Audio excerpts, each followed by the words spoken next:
Notre secours est dans le nom du Seigneur qui a fait le ciel et la terre. On va arriver au passage le plus crucial du livre des Nombres. Ce sera dans notre deuxième épisode, donc préparez-vous, un petit chapitre avant d'y aller. Alors, juste avant, là, parce que comme c'est crucial, je resitue bien le contexte, comme ça vous serez attentif à cette espèce de longue montée en puissance.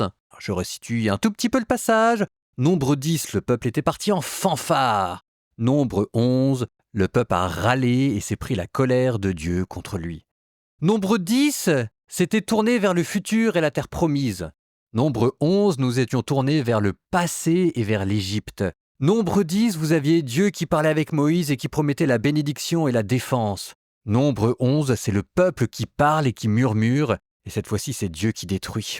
Vous avez vu les premières fissures qui apparaissaient non seulement dans le peuple mais aussi dans le personnage de Moïse. Nous continuons sur la même lancée. Nous allons scruter dans l'épisode qui vient, Nombre chapitre 12, le personnage de Moïse et ses fissures. Et une fois que nous en aurons parlé, on va continuer notre marche pour arriver jusqu'à l'orée de la terre promise. Ce sera notre deuxième épisode à venir de la journée, le passage le plus important du livre des Nombres. Donc, aujourd'hui, grosse journée. On y va. Parce que Moïse avait épousé une femme éthiopienne, sa sœur Myriam et son frère Aaron se mirent à le critiquer. Ils disaient « Le Seigneur parle-t-il uniquement par Moïse ? Ne parle-t-il pas aussi par nous ?» Le Seigneur entendit. Or, Moïse était très humble, l'homme le plus humble que la terre ait porté. Soudain, le Seigneur dit à Moïse, à Aaron et à Myriam « Sortez tous les trois pour aller à la tente de la rencontre. » Ils sortirent tous les trois. Le Seigneur descendit dans la colonne de nuée et s'arrêta à l'entrée de la tente. Il appela Aaron et Myriam. Tous deux s'avancèrent et il leur dit « Écoutez bien mes paroles. Quand il y a parmi vous un prophète du Seigneur, je me fais connaître à lui dans une vision. Je lui parle dans un songe. Mais il n'en est pas ainsi pour mon serviteur Moïse, lui qui, dans toute ma maison, est digne de confiance. C'est de vive voix que je lui parle, dans une vision claire, et non pas en énigme. Ce qu'il regarde, c'est la forme même du Seigneur. Pourquoi avez-vous osé critiquer mon serviteur Moïse ? La colère du Seigneur s'enflamma contre eux, et puis il s'en alla. La nuée s'éloigna de la tente, et voici, Myriam était couverte d'une lèpre blanche comme de la neige. Aaron se tourna vers elle, et voici qu'elle était lépreuse.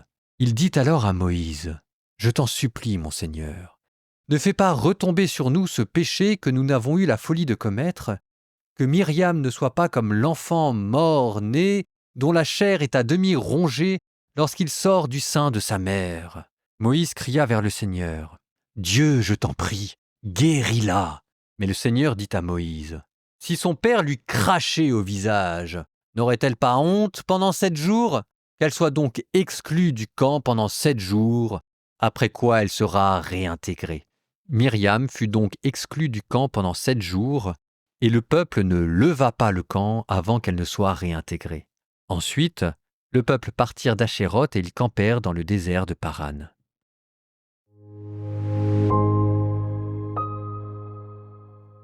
Étonnant comme chapitre, hein ? Je vous avais parlé de Moïse qui avait un statut particulier même s'il n'était pas toujours très juste dans sa manière de répondre à Dieu. Il n'empêche que Moïse reste Moïse, le plus grand des serviteurs, et que Dieu n'acceptera pas qu'on remette impunément son rôle en cause. Survienne alors la jalousie de Myriam et Aaron qui se mettent à le critiquer, et ça, Dieu il le laissera pas passer. L'excuse formelle est cette histoire de femme étrangère avec laquelle il s'est marié. Oui, mais voilà, c'est pas comme si on venait de l'apprendre. Alors pourquoi l'un maintenant se met-il à critiquer Moïse ? Eh bien, ça vient probablement de l'incident précédent dans lequel il y a eu la colère de Dieu que Moïse n'a pas pu empêcher. Et il y a eu aussi ces deux sages, ces deux anciens qui se sont mis à prophétiser en dehors du camp et en dehors de la présence de Moïse. Aaron et Myriam ont vu cela et ont dû se dire « C'est notre chance, tentons-la maintenant ». Je vous cite, « Le Seigneur parle-t-il uniquement par Moïse ? Ne parle-t-il pas aussi par nous ? Peut-être. Il n'empêche que c'est à Moïse et à Moïse seul que Dieu a donné des paroles pour tout le peuple. Donc, remettons l'Église au milieu du village et Moïse au milieu de la Torah. Moïse n'est peut-être pas parfait dans sa manière de répondre à Dieu, dans sa manière peut-être un peu trop rapide de prendre sa place. Il n'empêche que le narrateur dit, et nous avons toutes les raisons de le croire, que Moïse reste quand même l'homme le plus humble de la terre.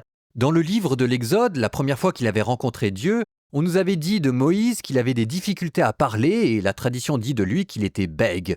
Et c'est parce qu'il était bègue, avec une incapacité à parler, qu'il avait demandé à Dieu que Moïse vienne l'aider. « Qui suis-je, moi, pour que le peuple m'écoute ?» Peut-être viendrait-elle de là, son humilité, à moins qu'il ne faille la remonter dans le chapitre que nous avions vu juste à l'instant, quand Moïse parlait à Josué, et qu'il avait dit « Josué, serais-tu jaloux de moi ? Ah, si le Seigneur pouvait faire de tout son peuple un peuple de prophètes !» Donc Moïse s'énerve peut-être un peu trop facilement dans ses prières.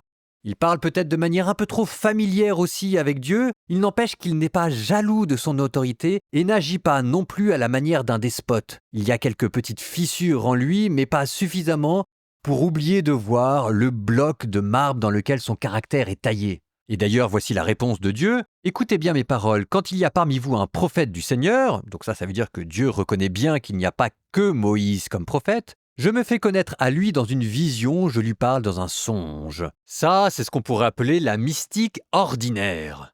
Mais il n'en est pas ainsi pour mon serviteur Moïse, lui qui dans toute ma maison est digne de confiance. Ça veut dire que c'est Dieu qui lui a donné une autorité sur toute sa maison. Il est l'intendant fidèle que Dieu a établi sur les biens de sa maison, pour reprendre le vocable du Nouveau Testament.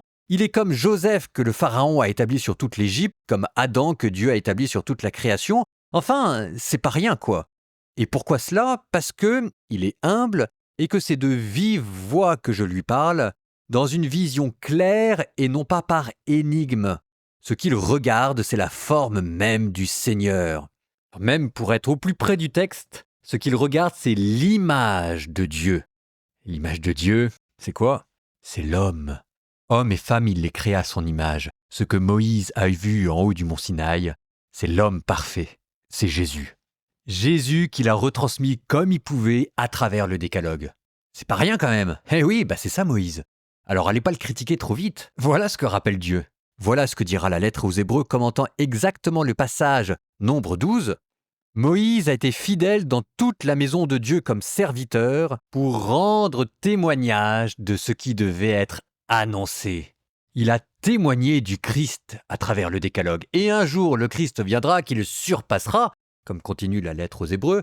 Mais pour l'instant, rappelle Dieu, là, dans sa réponse à Aaron et à Myriam, on n'y est pas encore, alors calmez-vous. Du coup, Dieu punit Myriam. Alors je vous vois venir tout de suite. C'est pas juste. Pourquoi Myriam a été punie et Myriam seule ? Il y a peut-être une raison, parce que vous imaginez bien qu'une question comme ça n'est pas passée à travers la loupe des rabbins et des spécialistes de la Bible. La raison semble être que Myriam serait l'instigatrice de la rébellion. C'est peut-être pas évident quand on l'a lu, mais quand on fait un détour du côté hébreu, ça devient plus clair. Dans le texte hébreu, le verbe utilisé pour parler contre Moïse est au féminin singulier. Ce qui voudrait donc dire que c'est Myriam qui est l'instigatrice de la faute, et Aaron, une fois de plus, n'a pas été loin pour suivre derrière comme c'était déjà le cas pour le veau d'or. Mais la première coupable reste Myriam qui donc se voit punir de la lèpre. Parce que la lèpre, ça veut dire qu'il va y avoir une purification nécessaire et que ici, ce que l'on suggère, c'est que c'est la faute de la langue, la médisance qui a rendu Myriam impure. Et là, pour le coup, on bascule de l'Ancien au Nouveau Testament encore, avec Jésus qui vous dira « Ce n'est pas ce que vous mangez qui vous rend impur, mais c'est ce que vous dites, c'est ce qui sort de votre bouche. Parole, médisance, impureté, rixte, voilà ce qui rend l'homme impur. » Je vous propose maintenant une transition poétique avec notre psaume comme à notre habitude. Vous ferez cependant attention à la chose suivante. Le chapitre que nous venons d'entendre était court et je l'ai commenté longuement. Je l'ai commenté longuement parce que sinon je pense qu'il y aurait des petites choses que vous n'auriez pas bien comprises, parce qu'en fait, moi ce que je vous dis, c'est parce que j'ai mes livres et mes années d'études devant moi.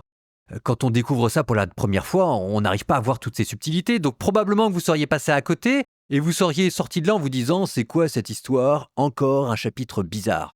Donc je vous l'ai expliqué et vous voyez derrière tous les enjeux qu'il y a, beaucoup plus importants qu'il n'y paraît. Les prochains chapitres, eux, je ne vais pas les commenter. Je ne vais pas les commenter alors qu'ils sont plus importants. Ils sont plus importants, peut-être même d'ailleurs que ça va être le passage clé où tout va pivoter dans les nombres. Donc là, je vous le dis pour attirer votre attention. Le prochain épisode, c'est le passage clé.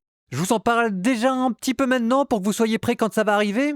Et je le redis, voilà, écoutez-moi bien. Les 2 prochains chapitres, ce sont les chapitres bascules, cruciaux, charnières, importants, centraux, bref, vous avez compris, de tout le livre des nombres. Donc s'il vous plaît, mettez votre lassitude de côté et préparez-vous. Bon, mais maintenant transition poétique. Psaume 24. Vers toi, Seigneur, j'élève mon âme.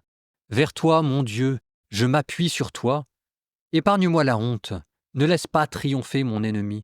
Pour qui espère en toi, pas de honte, mais honte et déception pour qui trahit. Seigneur, enseigne-moi tes voies, fais-moi connaître ta route. Dirige-moi par ta vérité, enseigne-moi, car tu es le Dieu qui me sauve. C'est toi que j'espère tout le jour, en raison de ta bonté, Seigneur. Rappelle-toi, Seigneur, ta tendresse, ton amour qui est de toujours. Oublie les révoltes, les péchés de ma jeunesse. Dans ton amour, ne m'oublie pas. Il est droit, il est bon, le Seigneur, lui qui montre aux pécheurs le chemin. Sa justice dirige les humbles, il enseigne aux humbles son chemin. Les voies du Seigneur sont amour et vérité pour qui veille à son alliance et à ses lois. À cause de ton nom, Seigneur, pardonne ma faute, elle est grande. Est-il un homme qui craigne le Seigneur? Dieu lui montre le chemin qu'il doit prendre. Son âme habitera le bonheur, ses descendants posséderont la terre. Le secret du Seigneur est pour ceux qui le craignent. À cela il fait connaître son alliance. J'ai les yeux tournés vers le Seigneur. Il tirera mes pieds du filet. Regarde et prends pitié de moi qui suis seul et misérable. L'angoisse grandit dans mon cœur. Tire-moi de ma détresse. Vois ma misère et ma peine. Enlève tous mes péchés. Vois mes ennemis si nombreux, la haine violente qu'ils me portent. Garde mon âme, délivre-moi. Je m'abrite en toi, épargne-moi la honte. Droiture et perfection veillent sur moi qui t'espère. Libère, ô mon Dieu, Israël de toutes ses angoisses.